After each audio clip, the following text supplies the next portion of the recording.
پرانے وقتوں کی بات ہے۔ کوہقاف کے قریب ایک ملک پر ایک رحم دل بادشاہ حکومت کرتا تھا۔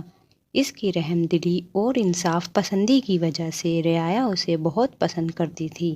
اللہ کا دیا یوں تو اس کے پاس سب کچھ تھا، مگر کوئی اولاد نہ ہونے کی وجہ سے وہ اور اس کی ملکہ ہر وقت اداس رہتے تھے۔ ایک دن ملکہ محل کی کھڑکی سے شہر کا نظارہ کر رہی تھی۔ اس نے دیکھا چند سپاہی ایک بوڑھے آدمی کو مار رہے ہیں۔ ملکہ نے کنیز کو حکم دیا کہ سپاہیوں اور بوڑھے آدمی کو اس کے حضور پیش کیا جائے۔ ملکہ کا حکم کون ٹال سکتا تھا؟ فوراً سپاہیوں اور بوڑھے آدمی کو ملکہ کے سامنے حاضر کر دیا گیا۔ ملکہ نے دیکھا غریب بوڑھے آدمی کے کپڑے پھٹے ہوئے تھے۔ اس کے جسم پر جگہ جگہ زخموں کے نشان تھے اور ان زخموں سے خون بہہ رہا تھا۔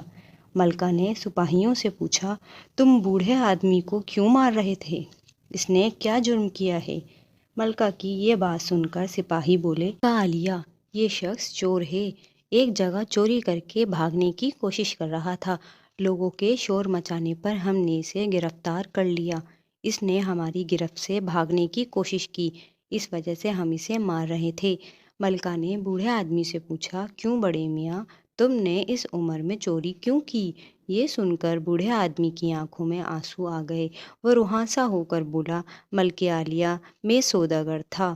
کچھ عرصے پہلے میرے جہاز سمندری طوفان آنے کی وجہ سے ڈوب گئے اور سارا سامان بھی ڈوب گیا۔ اب کوڑی کوڑی کا محتاج ہو گیا ہوں۔ میرے چھوٹے چھوٹے بچے 2 دن سے بھوکے تھے۔ مجھے ان کے لیے کھانے کا سامان خریدنا تھا، مگر میرے پاس ایک پیسے بھی نہیں تھا۔ اس وجہ سے مجھے چوری کرنا پڑی۔ بوڑھے آدمی کی یہ بات سن کر ملکہ کو بڑا دکھ ہوا۔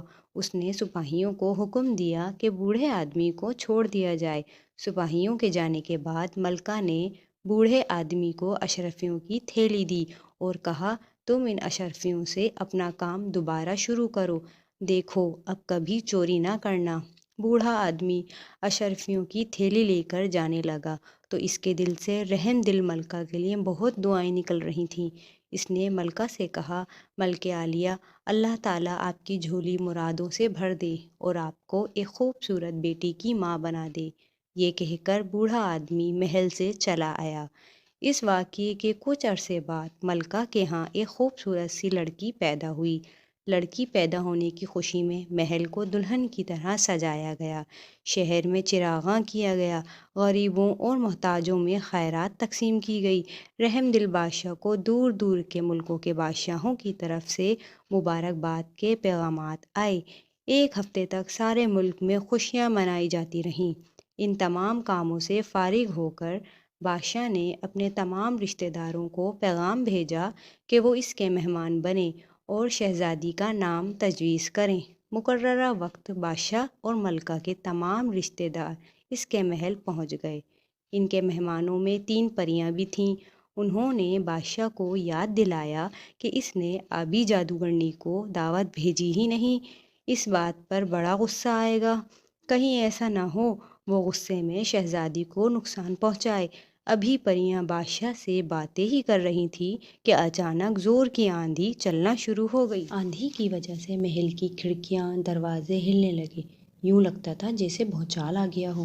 تھوڑی دیر بعد بھونچال رکا تو بادشاہ نے دیکھا شہزادی کے جھولے کے قریب ایک بہت ہی ڈراؤنی شکل والی بڑھیا کھڑی کوئی منتر پڑھ رہی ہے۔ بادشاہ ہمت کر کے بڑھیا کے قریب پہنچا تو بڑھیا غصے سے بولی، تم نے اپنی بیٹی کا نام رکھنے کے لیے مجھے بلایا نہیں، مگر دیکھو میں خود ہی پہنچ گئی۔ میں نے تمہاری سزا تو یہ سوچی تھی کہ تمہاری بیٹی کو ہلاک کر دوں، لیکن تمہاری رحم دلی کی وجہ سے میں نے اسے زندہ چھوڑ دیا ہے۔ اب یہ 16 سال کی عمر میں ایک زہریلی سوئی انگلی میں چبھنے سے صرف بے ہوش ہو جائے گی، اور اگر بے ہوش ہونے کے 10 دن بعد تک اسے ہوش نہ آیا تو وہ بے ہوشی کے عالم میں مر جائے گی۔ اس سے پہلے کہ بادشاہ اس سے رحم کی درخواست کرتا، بڑھیا ہوا میں گم ہو چکی تھی۔ بادشاہ اور ملکہ بڑھیا کی باتیں سن کر پریشان ہو گئے۔ اتنے میں پریاں ان کے قریب پہنچ گئیں۔ پریوں نے بادشاہ اور ملکہ کو تسلی دیتے ہوئے کہا، پریشان ہونے کی ضرورت نہیں ہے، انشاءاللہ شہزادی زندہ رہے گی، مگر اس کا نام شہزادی ماہ نور رکھنا ہوگا۔ ہم 1 ماہ بعد آئیں گے اور آپ کو آنے والے حالات سے آگاہ کریں گے۔ پریوں کے جانے کے بعد بادشاہ نے دربار کے نجومی کو بلایا اور اسے حکم دیا کہ وہ شہزادی کے مستقبل کے بارے میں پتہ چلائے۔ نجومی چند دن کی اجازت لے کر چلا گیا۔ 1 ہفتے کے بعد نجومی بادشاہ کے دربار میں پیش ہوا۔ اس نے بادشاہ کو بتایا کہ بادشاہ سلامت، شہزادی ماہ نور تو بڑی خوش قسمت ہے۔ اگرچہ جادوگرنی کے کہنے کے مطابق 16 سال کی عمر میں وہ زہریلی سوئی چبھنے سے بے ہوش تو ہوگی، مگر اسے نئی زندگی دینے والا ایک بہت بڑے ملک کا شہزادہ ہوگا۔ اسی سے شہزادی ماہ نور کی شادی ہوگی۔ مگر افسوس، میں آپ کو زیادہ تفصیل سے نہیں بتا سکتا کہ شہزادہ کہاں سے آئے گا، کب آئے گا۔ اس کی وجہ یہ ہے کہ میری تجربہ گاہ پر جادوگرنی نے جادو کے زور سے بادلوں کا سایہ کر دیا ہے۔ اب میری دوربینیں کام نہیں کر رہی ہیں، جن سے میں ستاروں کی گردش کا پتہ چلاتا ہوں۔ بادشاہ یہ بات سن کر خاموش ہو گیا۔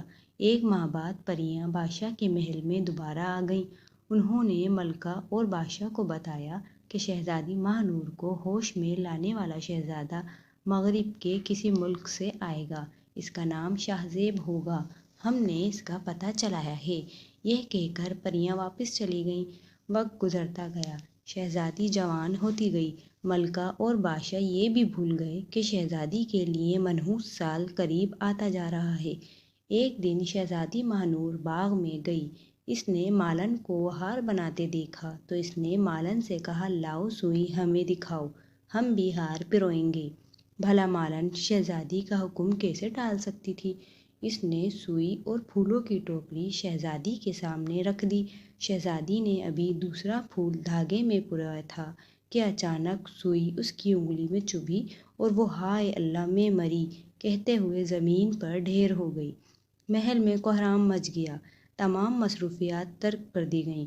چند لمحوں میں خوشی کی جگہ افسردگی اور افسوس نے لے لی۔ ملکہ اور بادشاہ نے جب یہ خبر سنی تو وہ غم سے نڈھال ہو گئے۔ انہوں نے شہزادی کو اس کی خوابگاہ میں لٹا دیا۔ شہزادی ماہ نور کو بے ہوش ہوئے 2 یا 3 گھنٹے ہی گزرے ہوں گے کہ تینوں پریاں محل میں پہنچیں۔